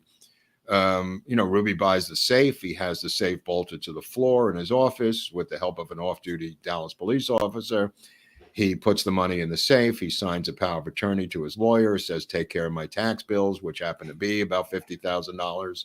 And then he goes to the bank and blah, blah, blah. But I think physically, wherever the money came from, if it came out of Chicago, if it came through CIA hands to, Trafficante or whoever, probably went through the Campisi brothers' hands. Now, the Campisi brothers said, don't worry, we're going to visit him in his cell as soon as he's arrested, saying, don't worry, we're going to get you a great lawyer and get you just shut up. Right, just shut your mouth. And in fact, they do get a new trial. They do everything they said they were going to do, the Campisi brothers. They said they were going to get him off, and they did get him off. There was a retrial. It was going to be moved to Oklahoma until Jolly West showed up and injected him with whatever cancer-killing crazy crap that Jolly West had. But the Campisis and Ruby, obviously linked together, and I think the money physically went through their hands. It wasn't their money, but that's where the Campisis come in, I believe. Be sure to check out the Jack Ruby episode. Oh, yeah, if you check it out. Yeah, we do talk about all of it. We do talk about it, but also in the Mark Visits Dallas, I am in the Campisi Jack Ruby booth in the restaurant. Remember that? I actually went to the Egyptian lounge and sat in the Jack Ruby booth. So there was that in the Mark Visits Dallas episode. True. Charles Severs with a super sticker. Thank you very much. And Al Gonzalez, what do you make of what Paul Grudy, who embalmed Oswald, claims that Oswald's body had been secretly exhumed and operated on? Crock of shit. They what did happen was they did come in and get the palm print off of his hand after the rifle was returned by the FBI to Dallas police, and there were no prints on it. Dallas police did go over to the funeral home. They did ask the funeral home director to step out. They did go in there and put Oswald's palm print on the rifle stock. And then the funeral home director had to use alcohol to take the ink off of Oswald's hand after the detectives from Dallas police left with the rifle. So unless he made up the entire freaking story, it makes sense, because a palm print miraculously shows up by the Dallas police after the Federal Bureau of Investigation went over the rifle with a fine-tooth comb at Quantico and found no prints, according to J. Edgar Hoover. So the rifle gets sent back via a fighter jet to Dallas, and they take a ride over to the funeral home and they put the palm print on there. And the next day they said, we found a palm print on the rifle. So I guess the FBI is either completely incompetent, lying, or just missed an entire palm print on a freaking rifle stock. Mark, they have a history of this, obviously, because look at the Alec Baldwin pistol. They managed to test it completely, all the way to the point of destroying it, but they never noticed that it was modified when they received it. Yeah, so obviously they miss it all. I know. I'm just saying. I'm just saying, when the stories are that on the nose, like from the funeral home director, you got to give it some weight. All right. Why were some of the witnesses / participants in the assassination allowed to live, Braden and Crawford, while others were offed rapidly? Ferry Lee Bowers. I guess they trusted these people to shut their traps. I mean, Braden and Crawford went back and did other things for them. They were needed. I mean, Braden became a bag man for the mob. He would take money and go all the way to Switzerland to put it in accounts, in Swiss accounts from the hotels in Vegas later. And Crawford ends up being a security operative in Washington State, I think. There's something with Crawford where he gets into security jobs later on and claims, this is Crawford, that he was a professional hitman. So this is by his own claim. So he may have had some value to somebody, these two people, that's for sure. And I think other people, people like Mac Wallace and Lee Bowers in the train tower were loose pieces that needed to be tied up, and they were tied up. Others, no, in my opinion. Okay, another Rumble rant here. Interesting that when JFK sacrificed his integrity for the fear of blackmail, his actions ultimately led to his own demise. Here's to the Pants Fund. I don't. What was that? I'm sorry. I don't understand what he's saying. Sacrifice his integrity. I guess it's about the. He was blackmailed by Bobby Baker. Maybe he's talking about that. JFK or LBJ? JFK. Wasn't JFK blackmailed by Bobby Baker with the relationship with the German? Well, no, I mean, this was handled or bottled up by J. Edgar Hoover. I mean, J. Edgar Hoover came to them in LA at the convention in 1960. Two agents showed up at JFK's suite and showed him the photos of various mistresses that Hoover had photos of with JFK. And this is the theory of how LBJ got onto the ticket. LBJ got onto that ticket because J. Edgar Hoover wanted LBJ on the ticket. Why did he want him on the ticket? Because he was about to be forced out. J. Edgar Hoover was about to be forced out by the Kennedys because of his retirement age. When LBJ comes in, he extends the career of J. Edgar Hoover, who was going to be termed out by age as a civil servant. This is what LBJ did. And RFK and JFK, both, RFK wasn't in the room, but JFK was shown the photos of him with these various women that the FBI, two FBI agents brought to the hotel here in LA to show him. Next thing you know, he's offering the vice presidency inexplicably. So that rant then may have some accuracy there because he offered it to the person who ultimately became a successor. Right. But what I'm saying is he offers it to LBJ. RFK is not involved in this thing, goes berserk, tells him to rescind it, goes down and tells LBJ not to accept it, and kind of makes a jerk out of himself trying to get out of it, and to no avail. And LBJ, obviously, and RFK are arch nemesis. Is that a real word? Nemesis is the plural of nemesis. Nemesi? I don't know. I don't know. But anyway, he's going up and down the stairs at the hotel, Bobby Kennedy, trying to get LBJ not to accept the nomination. And they had other candidates, and RFK made a perfectly logical argument to his brother about why LBJ was unacceptable to the unions, to the Northeast, to the Democratic Party, blah, blah, blah, blah, blah. Civil rights activists hated LBJ because of his, bottling up of all civil rights legislation for many years. And JFK just sat there and took it because he said that they came to him with the photos, these compromising photos. And that's why J. Edgar Hoover does stuff like this. This was not unusual for J. Edgar Hoover. It's what he did to everybody. And he did it to JFK in this particular case to get something out of him. And that was the nomination of LBJ as vice president on that ticket. All right. On locals, Zealand wants to know, what are the events planned around the 60th anniversary of the assassination? It's time to make hotel reservations. I live in Dallas. I don't know. If you live in Dallas, you may know more than we do. You got 6 months to figure this out, for Christ's sake. What are you asking us for? Honestly, in terms of that, the conference that Mark and I went to last year doesn't appear it may even be running this year in Dallas. It's 6 months out, Eric. There's no footprint because it's 6 months out. I was also told that it may not be there. Whoa, Hunley by the person running the conference. So Hunley with some inside dope on the festival, on the Woodstock Festival. Yeah, so something about a Pittsburgh thing that's happening at the same time as Cyril Weck, and that's because it's his thing, his organization. Well, he has a thing in Pittsburgh every year, so right. So we might have something else going on. Could be. Pasha Moyer sent a tip. It's early to do it, but heroes of the blues of the day.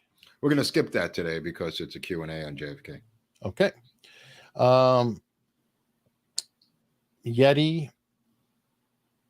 Yet sent a tip saying Yeti. Thank you. The Yeti or the beast, the Yeti? Yeah, I guess. I don't know. Well, they'll take a break right here. This is the book I'm recommending for the weekend. It's JFK and the Unspeakable by James W. Douglas, Why He Died and Why It Matters, which is what I've been talking about. That's why I'm recommending this book, because I've been talking about that quite a bit today. Why He Died and Why It Matters is about the foreign policy and why he died. The other book I'm recommending which is unbelievable. If you don't read the whole book, just read the last chapter, because it can kind of stand alone by itself, of this particular book. The final chapter of this book is worth the cost of the book. And it's this book here, The Real Anthony Fauci, by Robert Kennedy Jr. and it says the real Anthony Fauci, but half of the book is really about Bill Gates. And once you read this about Bill Gates, you will never look at Bill Gates the same way again. Half the book is about Bill Gates. I wouldn't say half, I say a third, and 2/3 about Fauci. But the last chapter is absolutely worth the price of admission. So that's my book recommendation of the week. Those 2 books. All right. But guess what? We got a slew more questions. So, okay. I'm sorry. I just wanted to get that out. Go on. That's fine. This really is better for a Freeform Friday. What's your opinion on DeSantis' campaign being highly financed by the Bush family? Will they have influence over? Yes, they'll have influence on them. Yeah, that's a given. Of course. Sure. Yeah, of course. They've been looking for someone who is not Bud Light, but Bush Light, to carry their mantle. I mean, if it was a Bush, it would be, hey, look, it's a Bush. But they got a guy who's kind of like that. Put it this way: the former guy, Jeb Bush, was the governor of the same state, and the media said, "Oh, this guy is just going to wipe the floor with Trump. He's just going to." Remember, Eric, how much of a favorite Jeb Bush was? Oh yeah, it was absurd, and he wilted under the bright lights of the cameras. He melted. Low energy. He got nailed with 2 words. Low energy. Because the amazing thing that Trump did with that phrase is he took every quality of Bush that was celebrated and turned it into a deficit. Right. I mean, this is a kamikaze mission for this guy. I mean, Barnes pointed it out this week on Sunday when he talked about he's finished. He's finished politically. He can't win the nomination. There's nowhere to go. And Barnes rightfully believes that Rupert Murdoch has given him a quote unquote book deal.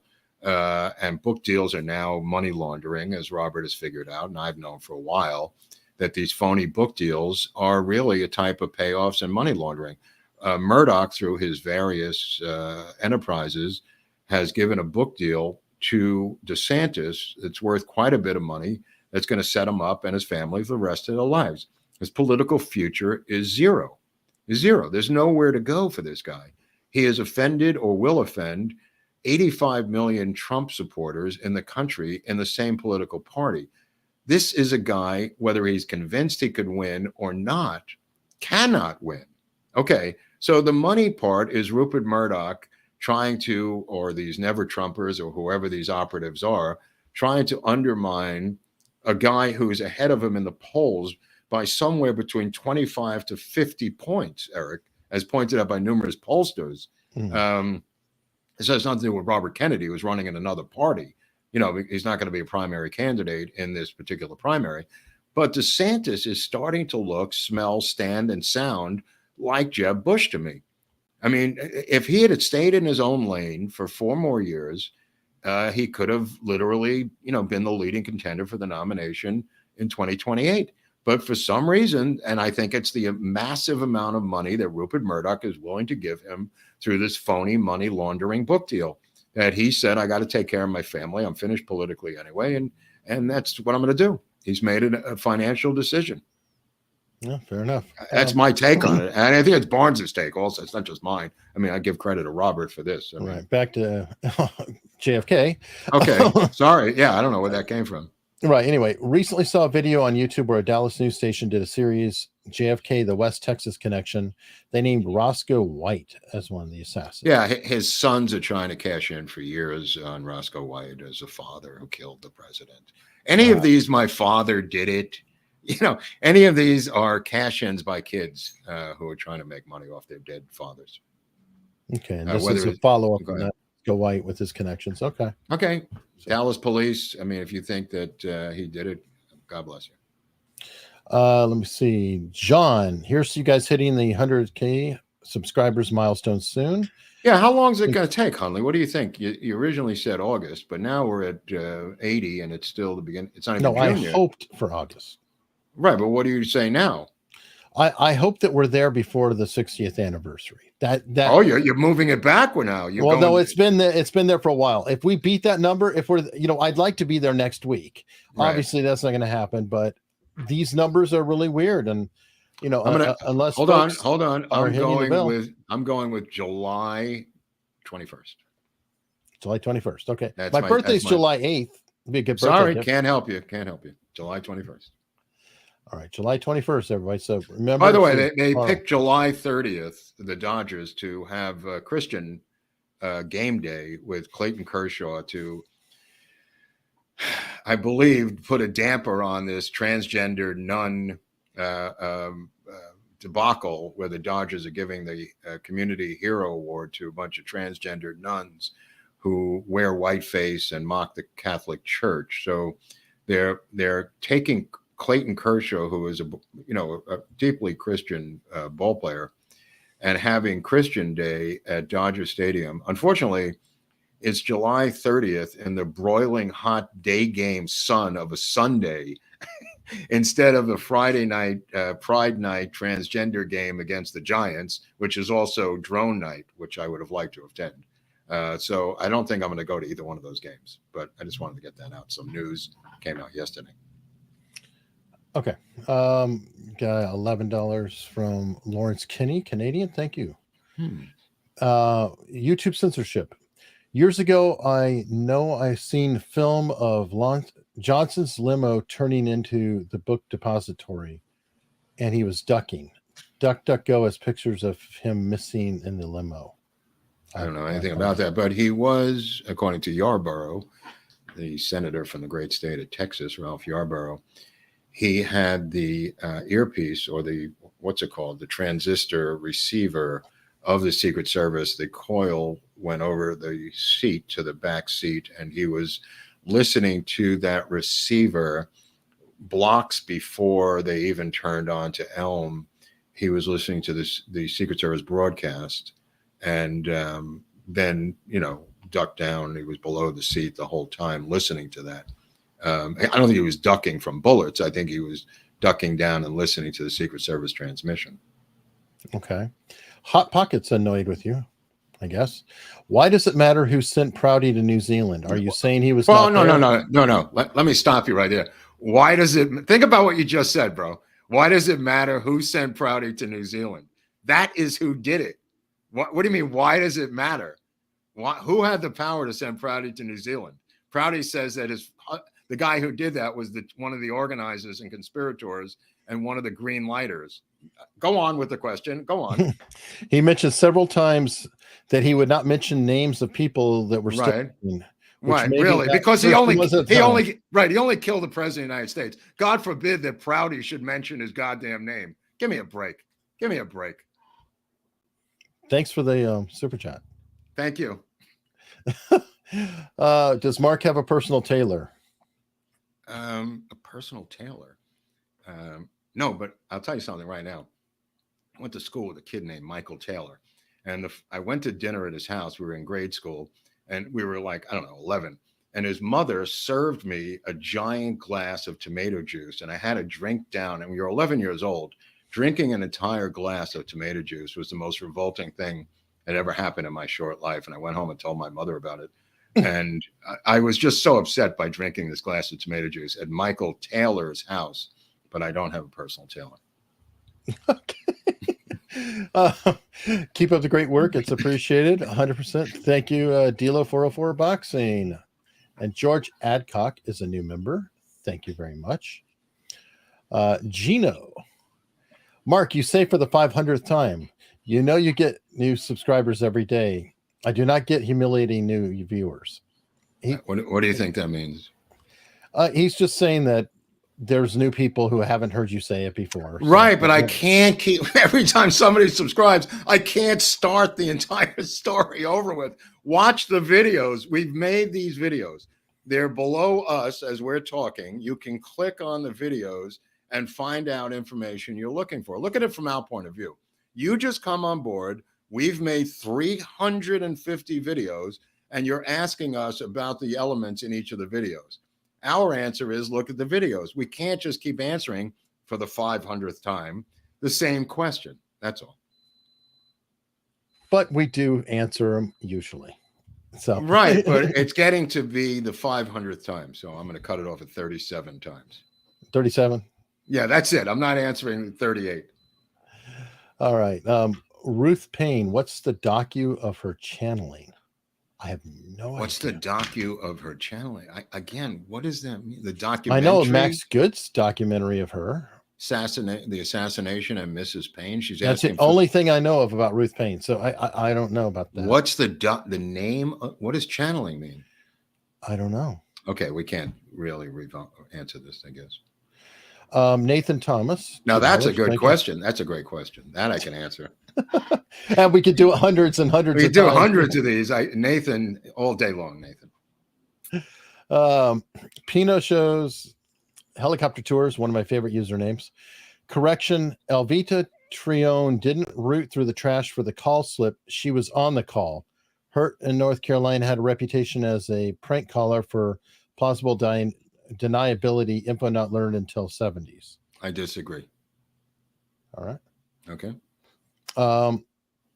What did European intelligence know about JFK assassination? Well, we know that we had a fellow running around with his hair on fire who had decoded certain transmissions by French intelligence, and he was put into a mental institution. LBJ had flown to the Benelux countries to help get this guy under control. We did a Dinkin episode, didn't we, Eric, on Dinkin? Yes. So if you want to look at the Dinkin episode, I highly recommend it. It was a guy who was a code breaker for U.S. intelligence and the military, and he comes across some French intelligence about the assassination. Now, the French intelligence, I think, were just breaking the American intelligence. I don't think they were involved. I think French intelligence was talking to each other, and this guy Dinkin stumbled onto that and decoded it. And in there, it said that this event would happen in Dallas around November 22nd. And then he ran around and he went everywhere. He went to Geneva. He went to the newspapers. He went to reporters in Geneva. He was then apprehended by the military police and shipped back to Walter Reed Hospital psychiatric unit until after the assassination. He had written letters, you'll see in the episode, to the Attorney General of the United States, Robert Kennedy, about the potential assassination of his brother in October when he stumbled onto this decoding. All right. Eugene B. Dinkin is the guy's name, private first class. Yep. Ben Simmons with £1.99. Thank you. Dina, love you. Love you too. Dina's been with us since the beginning, I think, Eric. She's been here for a while for sure. Pinochet's saying JFK did tip off Nasser to his Israeli policy in arms. I don't know what that means, tip off Nasser. He had a relationship with Nasser, the head of Egypt. I don't know if tip off is. I go back for a second. I just want to see that thing. Can you show that again? Oh, I'm sorry. Okay, but I'm saying he had a very good relationship with Nasser of Egypt. He was trying to keep him from going over to the communist side. And I guess he revealed certain things that they had in common with Israel. Okay. John Belushi took care of Oswald. I saw it on SNL. It must be true. Could be true. I don't know. It could be true. Belushi was into a lot of weird things. I mean, when you look at the Blues Brothers and how that came about in Chicago, things happen in Chicago. That's all I can tell you. Okay. What was supposed to originally happen with Oswald? Kill him before leaving the TSD, or why allow him to leave? Who was supposed to be handling him? Okay, so what is that? 5 questions for $2?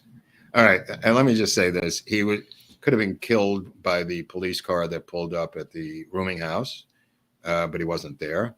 And I think he was supposed to be killed in the Texas Theater, but a crowd had assembled there, and there were too many people involved there. I think eventually Jack Ruby took care of him, and Ruby wanted to do it Friday night and shouted out fair play for Cuba as an answer to the misinformation from Henry Wade, the district attorney, about the organization that Oswald was part of. Jack Ruby shouted out the correct answer and was posing as an Israeli journalist from Tel Aviv, of all things. But they all knew who Jack Ruby was. He tried to kill him. He was stalking him Friday night. He was stalking him Saturday night and had to kill him before the weekend was out. In fact, the third time he called, the guy at the desk, who I think was a Dallas police private, or what's it called? Not a sergeant. What's the Corporal? lowest? No. The low, like patrolman. a patrol. He was a patrolman. He had desk duty that night, and he says, "Is this Jack Ruby?" And Ruby hung up the phone because he called Friday and Saturday saying Oswald is going to be killed. You better do something about it. He was trying to get out of it. He was trying to get himself out of it. And he tried on Friday, tried on Saturday to get out of it. Like he didn't shoot, he went up there. But by Sunday, he really had to do it. And that's what happens on Sunday. But I think that might answer the question. Let me put it that way. All right. Rod McKenzie, credible? I forget who Rod McKenzie is. The poet? Rod McEwen? No, I don't know who Rod McKenzie. I forget. Remind me. Kurt Burkhalter, nobody separates wheat from chaff of the conspiracy theories better than y'all. Lots of us were too close to the mess not to know what really happened. Mark's instinct almost had Lincoln correct. Sherman knew Stanton did it. That's another question for another show. Yeah, it could be. Mr. Mike saying Francis Richard Connolly isn't Brit intelligence. Contact him. Yeah, sure. I'll get right on that. Let me see. Let me go back to locals for a second. Let me just give a general statement. Any documentaries by the British about American history are suspect. Let me repeat that again. Any documentaries made by the British about our history should be suspect. Thank you. All right. Pasha sent a picture saying one simply doesn't make this stuff up. Okay. And Professor Tom, this is more of a Freeform Friday. Please do it quickly. Can Lord Buckley comment on Chick-fil-A hiring a DEI manager? DEI manager. Diversity. Oh, yeah. Well, I put up a thing on Twitter today. If you guys want to follow me on Twitter, I put up a tweet about the CEO of Chick-fil-A, how I'm done with Chick-fil-A, at Lord Buckley on Twitter. You may want to read that, my statement about the CEO of Chick-fil-A on Twitter today. So that'll be the answer to that question. If you want to find out the details, go to Twitter. All right. Otto said tissue slides and other vital evidence were stolen from the National Archives circa 1965. How could this be? And what, if any, inquiries were made? Souvenirs. I think everybody took everything, and people took different things when they could, It's not going to change the phony autopsy. It's not. There's nobody looking at those slides anyway. I mean, the brain stuff is valuable, without a doubt. He's right, but the brain is missing itself. You know what I mean? So you can't do any of the tissue samples of the brain. They used a separate brain to put in there that weighed more than his brain. I mean, there's really nothing to explore there of scientific value because it's been so altered and doctored that you don't know what you're getting into at this point. You know what I mean? Once you put in a different brain, now what? Now what? I mean, obviously that brain was splattered.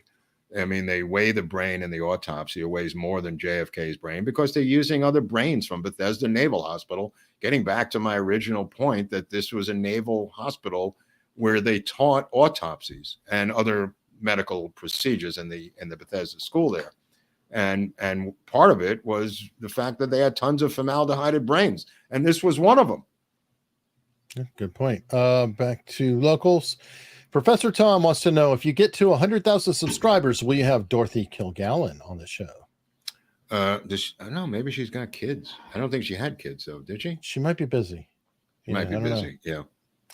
Filament said Hey, thanks. Professor Tom also said he's watching. Wait. What is this guy? Machine Gun Tommy or something? What's going on over here? It seems that way. What's the deal with this guy? I've watched many of the JFK videos multiple times. Good. Thank you. Thank you. Has to change his name to Yeti.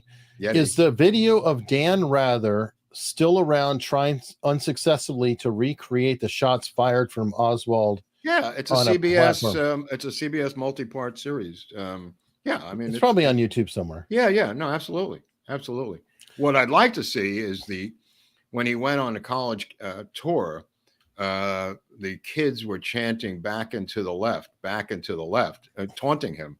because he was famously said that he viewed the Zapruder film clearly that Kennedy's head goes down from the shot from behind, lying, which made him, that's how he made his bones in Dallas, by doing that one lie about the head going forward. So the kids in college in the 70s taunting him would chant back and to the left when he spoke on tour in college. I'd love to see footage of that. And it's so good that the network standards haven't changed. That Right. They bring him on as an anchor, and then you have Brian Williams with this harrowing helicopter incident. Yep. Oh yeah. They've all paid their dues. Yeah. They've all paid some dues to get where they are. I think Bob Schieffer was also in Dallas at the time, the CBS anchor for many years, and Robin McNeil was in Dallas from the McNeil era, and Jim Lehrer was in Dallas from McNeil Lehrer Report on PBS. So all of those guys seem to have been in Dallas at the time. They seem to have been rewarded with these incredibly high-profile media jobs. Yeah. This is Walter Cronkite. Luigi 2K. Is Robert Sam Anson's 75 investigatory They've Killed the President in Mark's collection? Please recommend what's worthy in the JFK genre. I just did that. I mean, the JFK and the Unspeakable is the book of the week right now. Anson's in there. I have the Anson book. There's a lot of facts in the Anson book. I mean, it is worth it. A lot of stuff that's not in there yet because it's too early. But today I'm recommending JFK and the Unspeakable by James Douglas. So that's the one I would recommend today. All right. Back to the Future. Why do you think LHO didn't have a driver's license? Lived in New Orleans, a metropolis that had mass transit, and, these trolley cars that were able to take him everywhere. Then lived in Minsk. He was in the military. There was really no opportunity to have a impoverished person like Lee Harvey Oswald, A, have a car, and B, drive in a city where a lot of people took mass transit, that being New Orleans. All right. Richard Reed. That's my opinion. I mean, like I said, it's just an opinion, but Richard Reed, appreciate you and your content. Wait a minute. Don't drag my content into this. That's personal. Fry my nipples with a 330 super sticker. Yikes. And I think this is supposed to be shop, but Mark doesn't shop still at the custom shop. Wrong coast, right? No. Well, no, they had them out here. I mean, I don't know. They did. They were all over the country. They're all over the country. I mean, there were over 50, 70 stores at one point. I think he might have sold them, Levitt. I don't know what the status is, but they were in every major mall in the country. Dallas had them, and Houston. And I remember because the training was to train you how to run a store and then send you to some godforsaken place to run that store, All right. At least it seemed godforsaken to me at the age of whatever age I was at that time. What was the whole story? Remember, there's a time limit, folks. Behind the, in 1953, when the deaf mute guy was born, what was the story? I mean, his father tried to help him. The police told him to go F himself. He seemed like his daughter later on, helped him to make some videos about it. He never seemed to deviate from his story. He seemed like a righteous dude. And, he had sign language to help him with his daughter and make some of those documentary little snippet videos. But his father, I think, just said, look, this is too big. Just shut up. Not that he could talk, but his father told him, I don't know how you say it, keep quiet. I mean, but he saw what he saw, and he described what he saw. And I think a lot of it, he's telling the truth. He wasn't alone about the puffs of smoke. There were other guys on the train tracks, the trestles where Eric and I were, who saw the same thing coming from behind the grassy knoll. The little puffs of smoke. That's what he testified to. All right. Nope. I already asked that. Did RFK Sr. suspect LBJ? Did Jackie Kennedy? Yeah. Did RFK Sr. Yes. To be perfectly clear, he suspected the CIA and called them immediately and asked McCone, who had been put into power as a replacement for Dulles. What is that? Can I see that again? I'm sorry. Did you get? Well, I see the rest of the question, but McCone said that no, the CIA was not involved in the assassination. Jackie Kennedy famously, in the William Manchester book, in the chapter that they went to court to block in the interview freely said to Jackie Kennedy, ever made a statement about any of this? Yeah, they said that he's not involved, of course. But Jackie Kennedy in the William Manchester book felt that LBJ was involved in the assassination of her husband. And they went to court to block the publication of the book that had that chapter by William Manchester, who put it in the safe for many, many years. And he died with it in his safe. And his son opened the safe, and there it was. All right. And then he put it back in the safe and locked the safe. Andrew, which video should I watch to learn about today? Not one video, a bunch of videos. It can be Secret Service. You need to learn about that. There's so many different videos. John Connolly, we talk about the day. We talked about the planning of it. It's running throughout. We don't have a specific saying or specific video. There's a reason. There's reasons that hundreds of books have been written. You're asking. What we're doing with these videos is merely a compilation of boiling down into video format some of the stuff that I believe is true into a video. So, but there's 200 or 300 books about the subject, for Christ's sake. There's no one video to watch. I mean, if you want to watch the director's cut of JFK, I'd recommend that, and Destiny Betrayed by Jim DiEugenio and Oliver Stone. That was on Showtime this year, although that's a truncated version. The full version is available on Amazon pretty cheaply. You could start there. That's a way to go. I mean, if you're looking for a shortcut and you can't read all these books, I would go to Destiny Betrayed on Amazon and watch that multi-part series. Or all of our videos. Or all of our videos, yeah. I mean, we have Jim DiEugenio in one video that I do with him. Which is a long form interview with Jim about everything, right? Do we cover a lot of stuff in there, right? You cover a bit of Oswald. You talk about Mexico. We talked about a lot of stuff. It was all over the map. But I mean, Jim's the leading guy. I'm just a piker. I mean, Jim knows everything. All right. What you say with the super sticker, thank you very much. And what you say is also a new member. So thank you again. Whoa. Christopher Zen. Is there any hope of any recompense or apology whatsoever from any of this from the government? Unlikely. Well, I mean, look, the House on Assassinations Committee decided there was a conspiracy to kill JFK. I mean, that's as close as you're going to get. They said there was a conspiracy to kill the president. I don't know who you apologize to, but, that's kind of an interesting statement. E. Amaryllis. Isn't it eerie / sad how happy LBJ seemed to be at the breakfast in Fort Worth, especially when JFK jokingly introduces Jackie and the crowd goes wild? Well, don't forget, he has the huge knockdown, drag-out fight in the Texas Hotel in Fort Worth, I think about 1 or 2 o'clock in the morning, which is technically the morning of the assassination day. This is after he comes back from Clint Murchison's house from that party. And he may have gone to some other places too. I mean, people seem to think that, people stayed for 9 hours at these events. People come and go. He may have been at that Murchison party for an hour. You know what I mean? And other people are coming and going that night. And LBJ might have been with Madeline Brown later that night.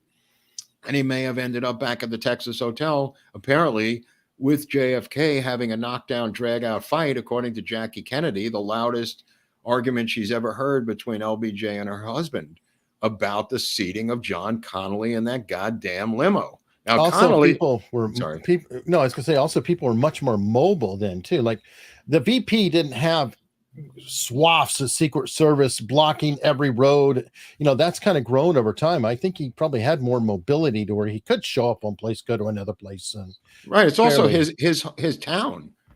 And it's not like he's in Chicago. I mean, he's got a lot of friends there he's got to see.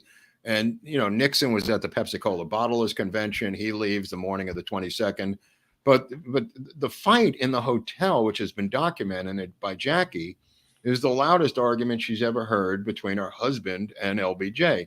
Now, why is it so important that Connolly not sit in that seat? You can make your own judgment. Connolly's not there. Connolly is not privy to this argument. Connolly comes down. We see him later in front of the Texas Hotel. But Connolly may not have been privy to this thing. Maybe Connolly thinks, like I said, it's going to happen at the Trade Mart which is what he fought for to the death to accomplish as the place for the speech that he's supposed to get to eventually during that day in Dallas. I mean, it was unprotectable according to the Secret Service. It's got catwalks, it's got various doors, entrances, layers, all kinds of girders running through it. And they said this was the worst place we could ever have to have a luncheon to guard the president. Good. What does Connolly want? The luncheon at the Trade Mart. And he lies and cheats and steals to make sure that happens. So the idea that Connolly knew he was going to get shot in the limo in Dealey Plaza may not be even on his radar. If he thinks it's going to be at the Trade Mart, why wouldn't he jump into that limo? Anyway, just my opinion. All right. And locals tip, Mythbusters recreated the assassination and showed it was very plausible. Deep state shenanigans? Yeah, I get all my information from Mythbusters, so I have to agree with them at this point. If Mythbusters said it was true, it's true. Now we got to stop the show. Yeah, there's no reason to go on. Mythbusters already has proven it. Oh my God. All right, Pinochet's helicopter tours. Do you think our current Congress has an open mandate on the 75 and 78 HSCA and the 1992 JFK Act, as well as the late 1990s ARRB to be followed up with? Yeah. But to make it more succinct, I mean, the current guy running for president, RFK Jr., would deal with all of that stuff. I mean, he's urging Biden to simply follow the law of a thing that he voted to, the 92 bill cited there, the 92 Act. Biden voted for that and enacted that. And what RFK Jr. said this week is he's urging Biden to follow the law that he enacted, which is not so crazy to do as an argument, is what I'm saying. I mean, Biden's may not even be hearing what RFK Jr. says, but that was mentioned this week by RFK Jr. So I was thinking about it anyway. Thanks. Okay. Well, and this might be the RFK, may be the answer here.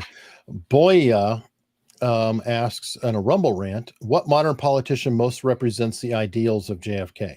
I think that's the answer. Yeah, RFK Jr. That's what I was saying. Yeah, I kind of led right into that, I thought. All right, James Holbrook. As usual, I'm late. Go ahead, Mark. Give me hell. LOL. Holbrook, you're late. I'm giving you hell. You're dead to me, Holbrook. You're a dead man. If I ever see you on the show again, I'm going to kill you.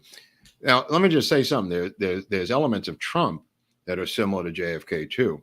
The fact that he comes from money, that he's uncorruptible financially, an outsider, despised by this deep state. I mean, there are elements on both JFK and Trump that are similar.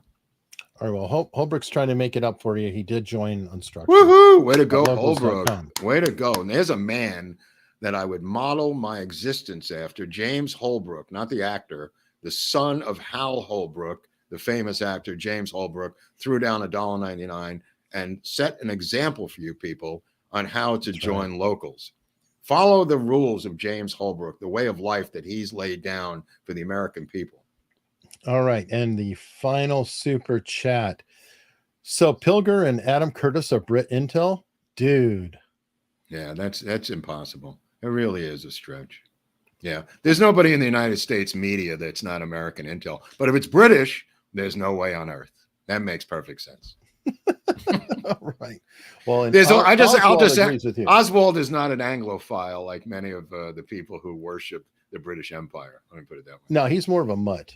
He's a mutt. Look at that face. That's a face only a mother could love, or a Hunley in this case. Well, or whomever steals. Whoever keeps steals them. Let me tell you something. I can't get rid of these fast enough. As soon as they come in, they go out the door. I have not seen that bear in months. And Chris Bank, he might have this coded on his keyboard. Mark hates that dog. He types it every episode. It says MHTD. Oh, wow.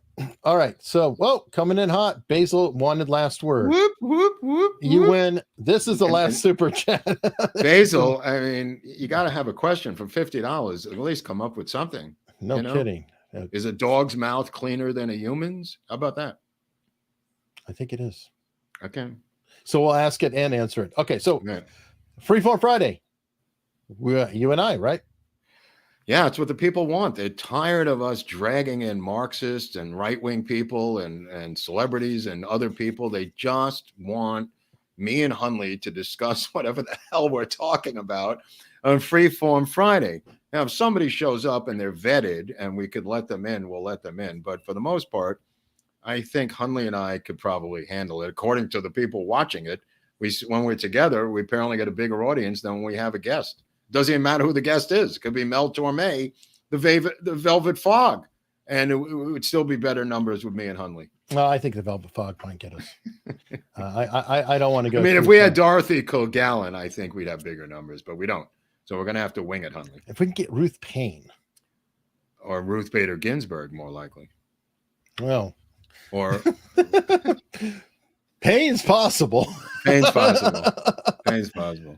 Well, on that note, folks, we will see you Friday. And okay, all right. See everybody in locals. Okay, well, that was worth it, right? Will we answer 500 questions today? We answered many questions. I hope these are 3 platforms, and we will do this again. We'll do it again. We'll do it again. It's just my opinion, folks, and not set in stone. See you Friday. Okay, thank you, Eric. Thanks for everything. You're wonderful. You really are wonderful. Oh, I like that. I'll just keep this going. Just keep one of the greatest Americans of all time, the Hunley. Oh, look the Hunleys are just, let me tell you something about the Hunleys. They're a great couple. They're Americans, and they mean well, and they love this country. And happy Memorial Day from yesterday. All right. Expect to see this reflected around Twitter in a screen grab. I doubt it highly. Oh, no, from you. Right. Yeah, that's funny. That's funny, Hunley.